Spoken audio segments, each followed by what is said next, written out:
The human body is constantly at work. It is never completely at rest. For example, even when we are sleeping, our lungs are busy inhaling oxygen and exhaling carbon dioxide. Carbon dioxide is a waste product generated by our body. Like carbon dioxide, various other waste products such as ammonia,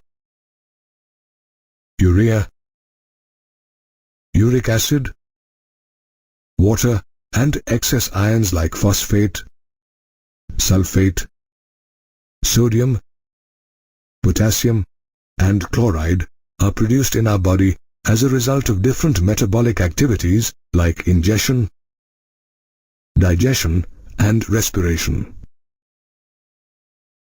These waste or excretory products, if retained in the body, may prove fatal and so must be totally or partially removed from our body. The process of elimination of metabolic waste products from the animal body is called excretion. Among the different waste products, ammonia, urea, and uric acid are known as nitrogenous wastes. Of these, ammonia is the most toxic and requires a lot of water for its elimination, and is thus excreted only by those organisms that can compensate the loss of water. Generally, bony fishes, aquatic amphibians, and aquatic insects excrete ammonia in the form of readily soluble ammonium ions through their gills or body surface by the process of diffusion. Animals that excrete ammonia are called ammonotelic, while the process is called ammonotelism. As excretion of ammonia requires a lot of water, terrestrial animals have evolved a mechanism to convert ammonia into less toxic forms of urea and uric acid, which help conserve water. Mammals, including humans, and many marine fish and terrestrial amphibians excrete urea. Excretion of nitrogenous wastes in the form of urea is called ureotelism, and such animals are called ureotelic animals. In these animals, the liver converts ammonia into urea by the ornithine cycle and releases it into the blood. The urea in the blood is then filtered by the kidneys and excreted.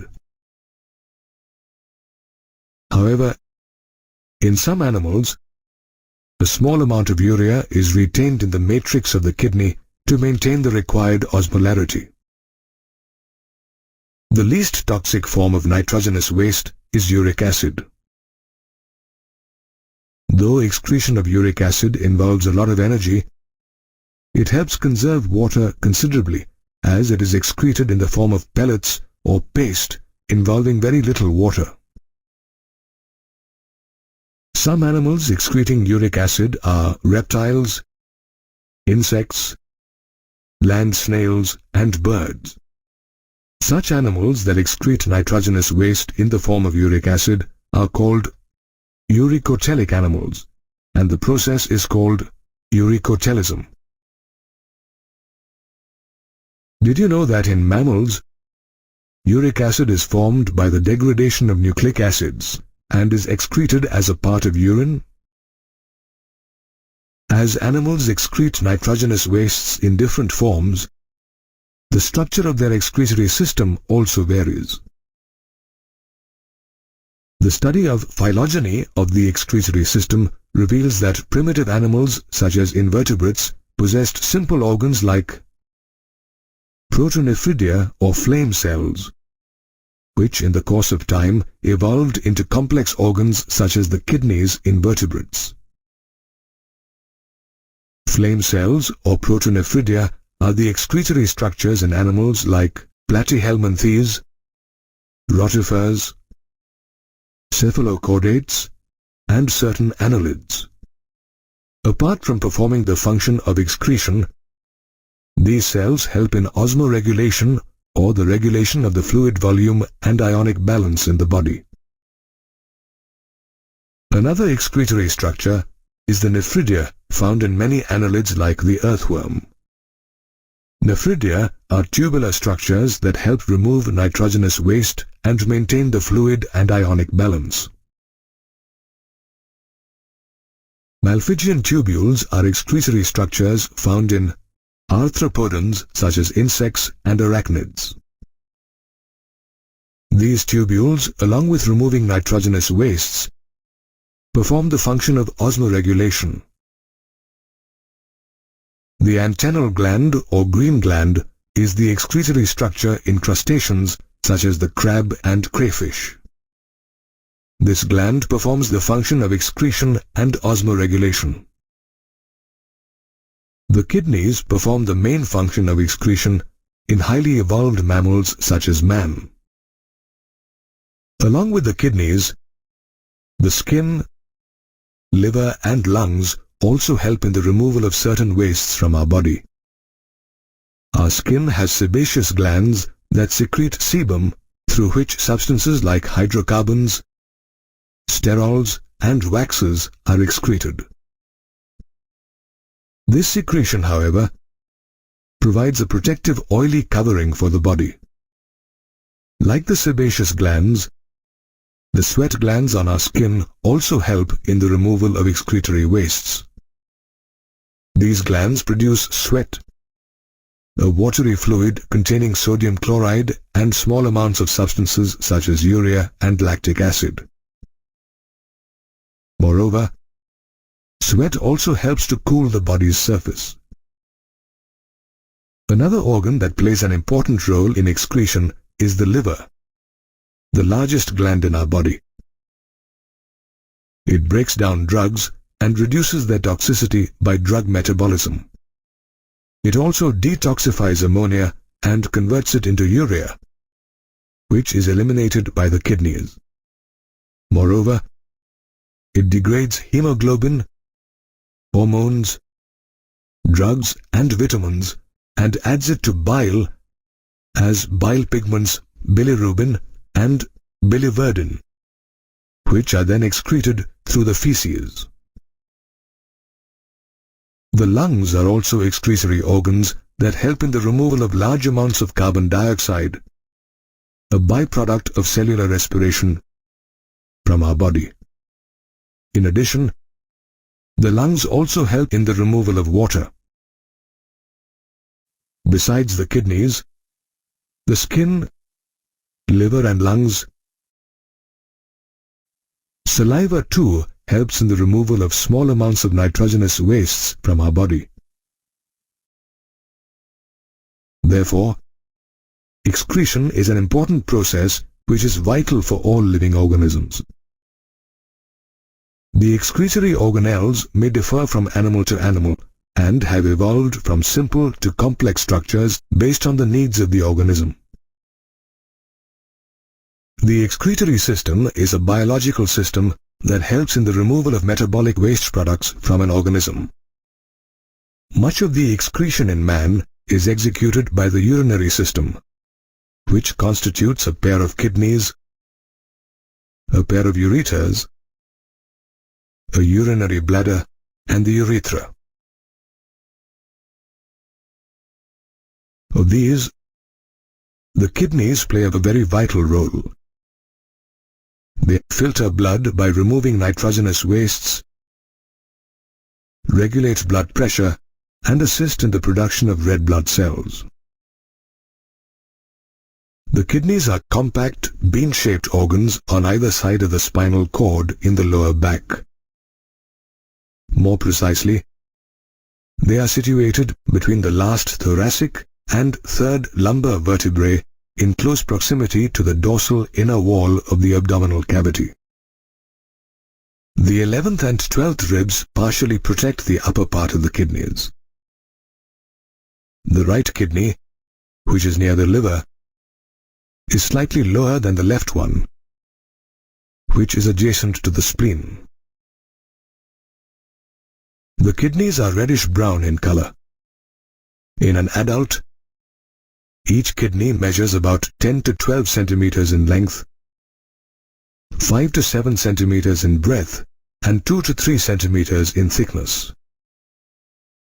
Each kidney weighs about 120 to 170 grams. The kidneys have an outer convex surface and an indentation or a notch on the inner concave surface called the hilum, through which blood vessels, nerves, and the ureters pass. The kidney has a tough, fibrous outer layer called a capsule, and its longitudinal section shows that its inside is differentiated into two main regions, an outer cortex and an inner medulla. There are about 8 to 18 cone-shaped structures in the medulla called medullary pyramids, which project into the calyces. The tip of each medullary pyramid is called a papilla. The cortex protrudes or extends between the pyramids as renal columns called the columns of Bertini. The medullary pyramids project into the calyces, which lead to a wide funnel-shaped space called the renal pelvis. Each kidney contains about 1 million nephrons in the cortical region, which are the basic functional units of the kidney. The nephrons filter nitrogenous wastes and excess salts from the blood and help in body fluid regulation and urine formation. Each nephron has two parts, the glomerulus and the renal tubule. The glomerulus is a ball-shaped network of capillaries formed by the afferent arteriole, which is a fine branch of the renal artery. It performs the first step in filtering blood. The filtered blood from the glomerulus exits through the efferent arteriole. The other part of the nephron, the renal tubule, helps in the reabsorption of salts and water as the urine passes through it, thereby concentrating the urine. The renal tubule begins with the Bowman's capsule and consists of proximal convoluted tubule PCT, Henle's loop, and distal convoluted tubule or DCT. The Bowman's capsule is a double-walled funnel-shaped structure that encloses the glomerulus. It collects the glomerular filtrate.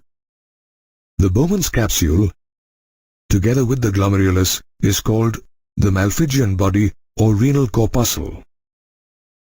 The Bowman's capsule opens into the proximal convoluted tubule, a highly coiled structure, and is followed by a hairpin-shaped loop called Henle's loop. Henle's loop has a descending limb and an ascending limb. The ascending limb opens into the distal convoluted tubule, which is also a highly coiled tubular structure.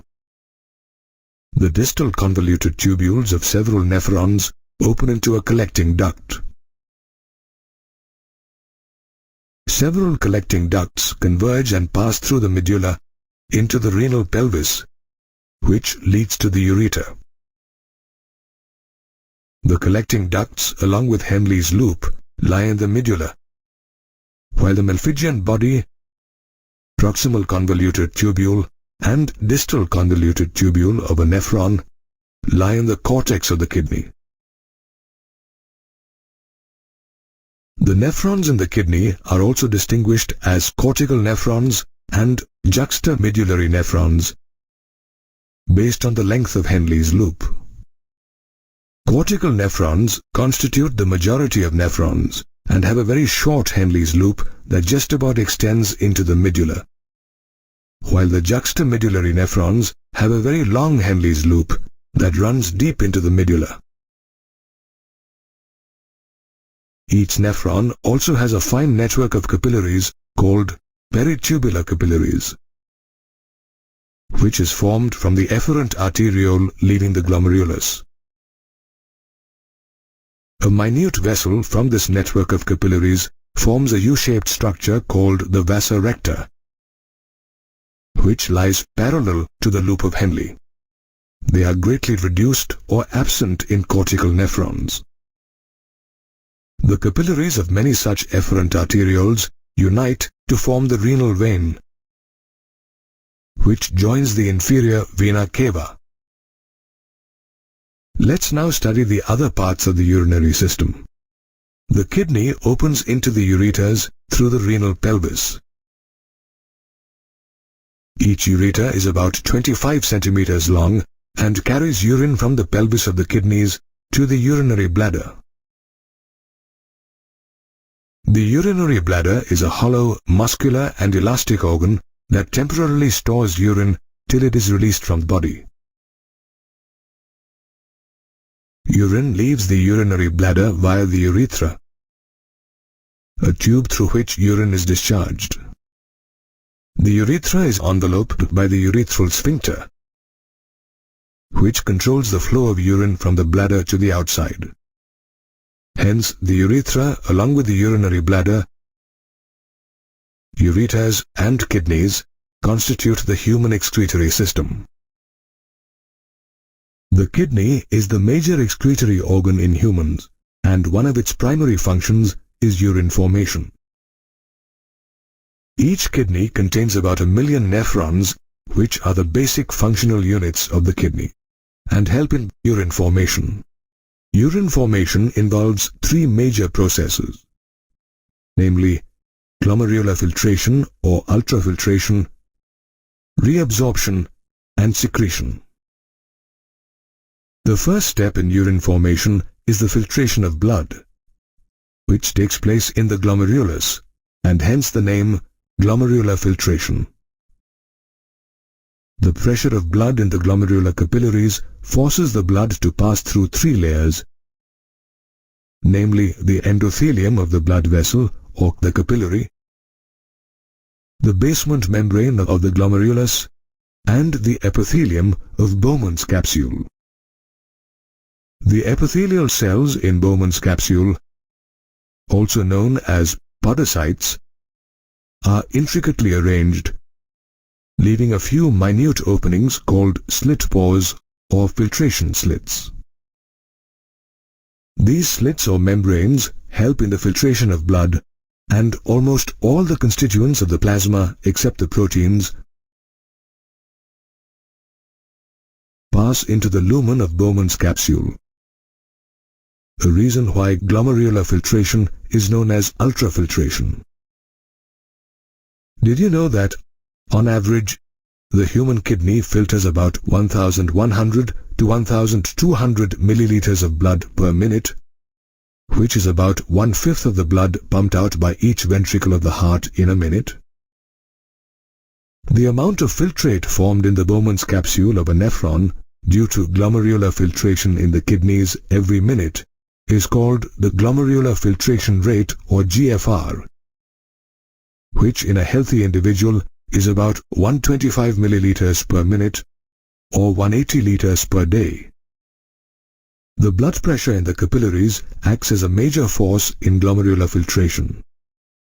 Besides, there are certain intrinsic mechanisms in the kidneys that auto-regulate the GFR. The juxtaglomerular apparatus or JGA is one such microscopic structure that regulates the GFR. The JGA is formed by cellular modifications between the afferent and to some extent the efferent arteriole and the distal convoluted tubule or DCT of the same nephron at their point of contact.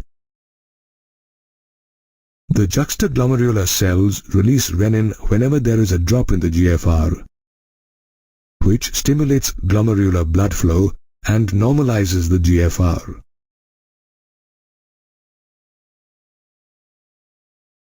Did you know that of the 180 liters of glomerular filtrate formed per day, the amount of urine released is just 1.5 liters? This is because about 99% of the filtrate is reabsorbed in the renal tubules during the process of reabsorption. Reabsorption is performed by the tubular epithelial cells present in the different parts of the renal tubule through active or passive mechanisms. While substances in the filtrate such as sodium, amino acids and glucose are absorbed by active transport, nitrogenous wastes are absorbed by passive transport. Water is also reabsorbed passively in the initial segments of the nephron. Apart from absorption, the cells in the renal tubule also selectively secrete substances such as potassium and hydrogen ions and ammonia into the filtrate to maintain the pH and ionic balance in body fluids. This process of reabsorption and secretion occurs in different parts of the renal tubule, namely the proximal convoluted tubule or PCT, Henle's loop, and distal convoluted tubule. The collecting duct also takes part in the process. The proximal convoluted tubule is the section of the nephron situated between Bowman's capsule and Henle's loop. The glomerular filtrate from Bowman's capsule enters this tubule, which is lined by cuboidal, brush border epithelial cells that help to increase the surface area for reabsorption. The proximal convoluted tubule reabsorbs about 70 to 80% of the electrolytes and water and almost all the essential nutrients and vitamins. It also selectively secretes ammonia, hydrogen ions and potassium ions into the filtrate and absorbs bicarbonate to maintain the pH and ionic balance of body fluids. The proximal convoluted tubule is followed by Henle's loop, where minimal reabsorption takes place.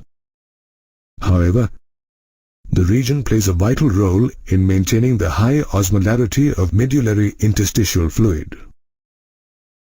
The descending limb of Henle's loop is permeable to water and almost impermeable to electrolytes, which helps concentrate the filtrate as it moves down. The ascending limb is permeable to electrolytes actively or passively and is impermeable to water. Therefore, electrolytes pass into the medullary fluid and dilute the concentrated filtrate as it passes upwards. Henle's loop is followed by the distal convoluted tubule, where conditional reabsorption of water and sodium occurs. This region helps maintain the sodium-potassium balance and pH level in the blood by reabsorbing bicarbonate and selectively secreting potassium and hydrogen ions and ammonia. The distal convoluted tubules of several nephrons open into a straight tube called the collecting duct, which extends from the cortex of the kidney to the inner parts of the medulla. The duct helps to reabsorb water, thereby increasing the concentration of urine according to the body's state of hydration. It also maintains osmolarity by enabling small amounts of urea to pass into the medullary interstitium. Further, it selectively secretes hydrogen and potassium ions and maintains the ionic and pH balance of blood. Therefore, the nephron filters blood by reabsorbing substances that are needed and excreting the rest as urine.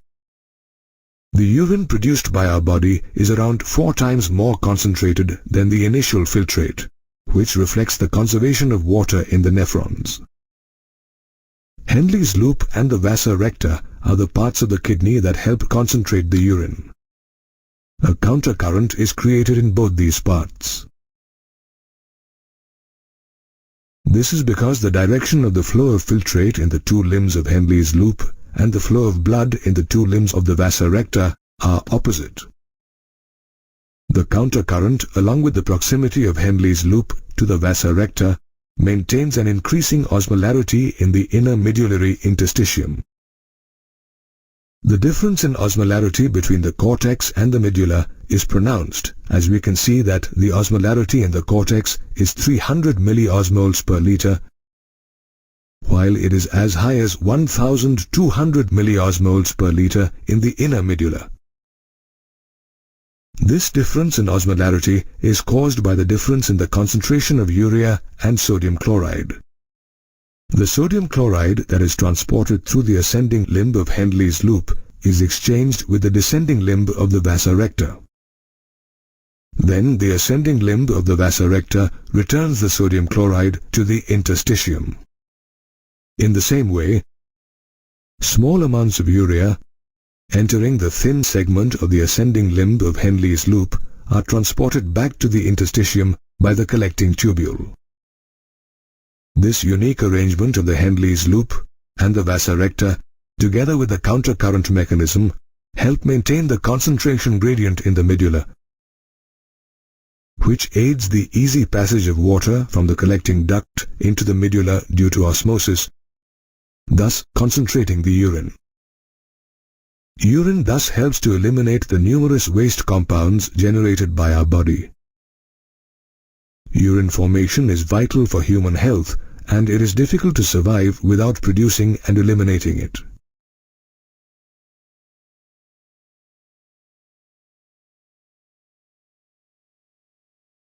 Kidney functions are monitored and regulated by the hormonal feedback mechanisms of the hypothalamus, juxtaglomerular apparatus or JGA, and heart.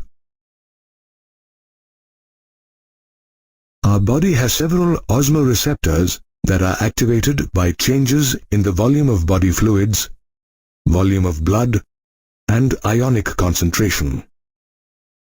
An osmoreceptor is a sensory receptor that detects changes in osmotic pressure.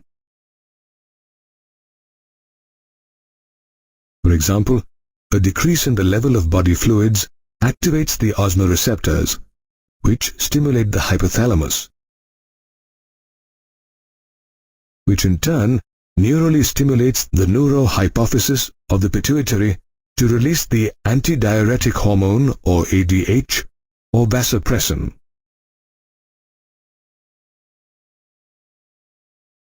ADH prompts the distal convoluted tubules or DCTs and the collecting ducts to reabsorb more water, thereby preventing diuresis. On the other hand, if the fluid volume in the body increases, the osmoreceptors suppress the release of ADH, leading to increased excretion of water in urine. ADH also has the ability to constrict the blood vessels. This increases blood pressure, thereby increasing the glomerular blood flow in the kidney and consequently the glomerular filtration rate or GFR. Like the hypothalamus, the JGA also plays a vital role in regulating kidney functions. The juxtaglomerular cells detect a fall in the glomerular blood pressure or GFR and release a peptide hormone called renin. Renin converts angiotensinogen in the blood into angiotensin 1, which is further converted into angiotensin 2. Angiotensin 2, a powerful vasoconstrictor, constricts the blood vessels, thereby increasing blood pressure, which stimulates the cortex of the adrenal gland to secrete aldosterone. Aldosterone increases the reabsorption of sodium and water from the distal parts of the renal tubule, resulting in an increase in blood volume, which increases blood pressure and GFR. This complex mechanism is commonly known as the renin-angiotensin mechanism. Apart from the hypothalamus and JGA, the heart also regulates the functioning of the kidneys to a certain extent. The muscles of the heart release atrial natriuretic factor or ANF when the blood pressure in the atria increases.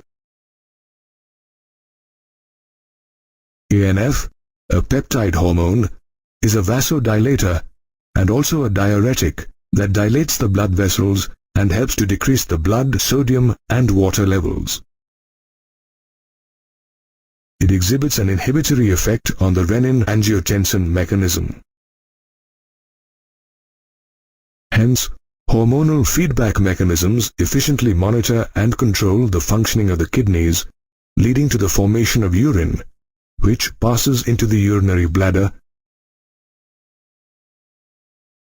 where it is stored until a signal is received by the central nervous system, or CNS.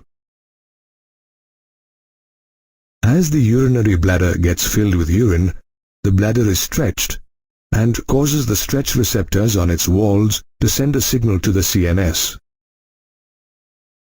The CNS, in turn, sends motor messages that make the smooth bladder muscles contract and the urethral sphincter relax, resulting in the release of urine. This process of disposing urine is called micturition, and the neural mechanism responsible for the process is known as the micturition reflex. On average, an adult human releases about 1 to 1.5 liters of urine every day. The urine released is a watery fluid that is light yellowish in color. Moreover, it has a characteristic odor and is slightly acidic with a pH value of 6. The characteristics of urine can change according to different body conditions. In fact, a urine test helps to diagnose many metabolic disorders in the body and any malfunction in the kidneys. For instance, the presence of glucose in urine, which is called glycosuria, is indicative of diabetes mellitus. Moreover, the urine of diabetic patients sometimes shows ketone bodies, which is called ketonuria.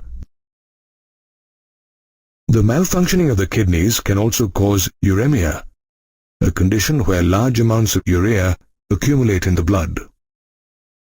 Uremia can even lead to kidney failure. A life-saving process for uremic patients is hemodialysis, wherein excess urea in the blood is removed. In this process, blood from a convenient artery is drained into a dialyzing unit after adding an anticoagulant like heparin. In the dialyzer of the unit, a coiled cellophane tube surrounded by a dialyzing fluid with a composition similar to plasma except for the nitrogenous waste is placed. The membrane of the cellophane tube is porous and allows molecules to pass through it based on the concentration gradient. These molecules are the nitrogenous wastes to be removed from the blood. The absence of nitrogenous wastes in the dialyzing fluid helps urea to easily move out, thereby clearing the blood. Antiheparin is added to this cleared blood, and it is pumped back into the body through a vein. However, in cases of acute renal or kidney failure, the only option is kidney transplantation. In this process, a functioning kidney from a donor is transplanted in the patient. Usually, a close relative of the patient is the preferred donor to minimize the chances of the patient's immune system rejecting the kidney. Other disorders due to the malfunctioning of the kidneys include the formation of stones or insoluble masses of crystallized salts within the kidney, a condition known as renal calculi. These stones are usually salts of calcium, mainly calcium oxalate or calcium phosphate. Such stones are also formed in the ureter and the urinary bladder. Another disorder affecting the kidneys is glomerulonephritis, wherein the glomeruli of the kidneys get inflamed. Therefore, the functioning of the kidneys is efficiently monitored and controlled by hormonal feedback mechanisms, and even a slight dysfunction or disorder may lead to severe diseases of the kidneys.